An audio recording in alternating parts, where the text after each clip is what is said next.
almost isang taon din nang walang upload ang channel na to sa kadahilan ng si Kedi o mas kilala bilang si Kids ay medyo busy sa kanyang personal na buhay.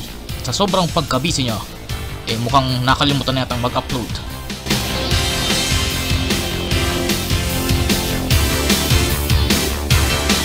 Suwalit, kahit naging busy siya sa mga panahong yun, nanatili pa rin ang pagiging mahilig niya sa anime.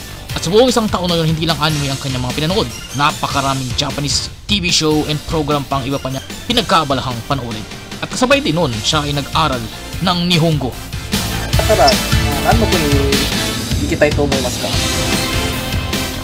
Habang nag-aaral, isinabay rin niya ang pagbabasa ng Japanese manga. Sa loob ng isang taon, ginawa niya ito araw-araw.